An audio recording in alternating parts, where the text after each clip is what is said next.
মাননীয় অধ্যক্ষ মহোদয়, জল জীৱন মিছন মানে হৰ ঘৰ জল, ইয়াৰ ভিজনটো বহুত সুদূৰ প্ৰসাৰী আছিল, বহুত ভাল আছিল যে ভাৰতৰ মানুহে, প্ৰত্যেক ঘৰ মানুহে ঘৰে ঘৰে জল পাব। কিন্তু দেখা গৈছে যে জল জীৱন মিছন আৰম্ভ হোৱাৰ পাছত বহু মানুহৰ ঘৰত আগতে যদি জল আছিল, এতিয়া আকৌ নোহোৱা হৈছে। কিহৰ কাৰণে? আগতে বহু মানুহৰ ঘৰত এটা টিউবৱেল আছিল, টিউবৱেলৰ পানী খায়। তাৰ পাছত জল জীৱন মিছনৰ যোগেদি ক'ৰবাত আঁচনি এটা হ'ল, ঘৰৰ সন্মুখত এটা টেপ স্থাপন কৰিলে, মানুহ ঘৰে টিউবৱেলটো বাদ দি সেই টেপৰ পৰা পানী ল'বলৈ আৰম্ভ কৰিলে।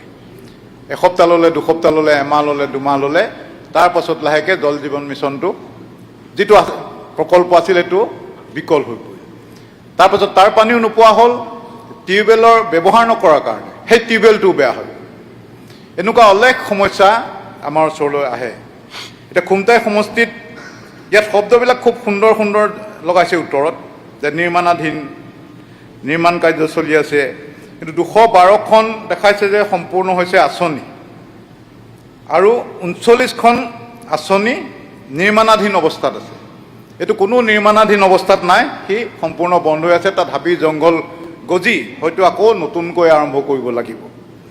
এতিয়া মই জানিব খুজিছোঁ যে এই নিৰ্মাণাধীন আঁচনিবিলাক সঁচাকৈয়ে কেতিয়া নিৰ্মাণাধীন হ'ব, আৰু যিসমূহ আঁচনি ইয়াত দিছে যে মুঠ 212খন আঁচনি সম্পূৰ্ণ হোৱাৰ ভিতৰত 196খন আঁচনি কাৰ্যক্ষম হৈ আছে আৰু 16খন আঁচনি বিকল হৈ আছে। নিৰ্মাণ সম্পূৰ্ণ হ'ল 212খন, কিন্তু 16খন আঁচনি আকৌ বিকল হৈ আছে। মই যে কৈছিলোঁ যে টিউবৱেলটোও কাম নকৰা হ'ল, এই আঁচনিসমূহ কিহৰ কাৰণে বিকল হ'বলৈ ধৰিছে? আকৌ পুনৰুজ্জীৱিত হ'ব নাই?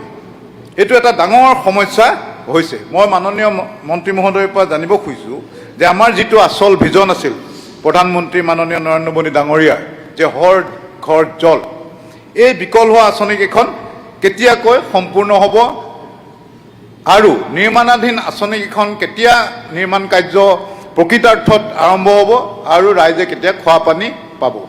Minister reply please.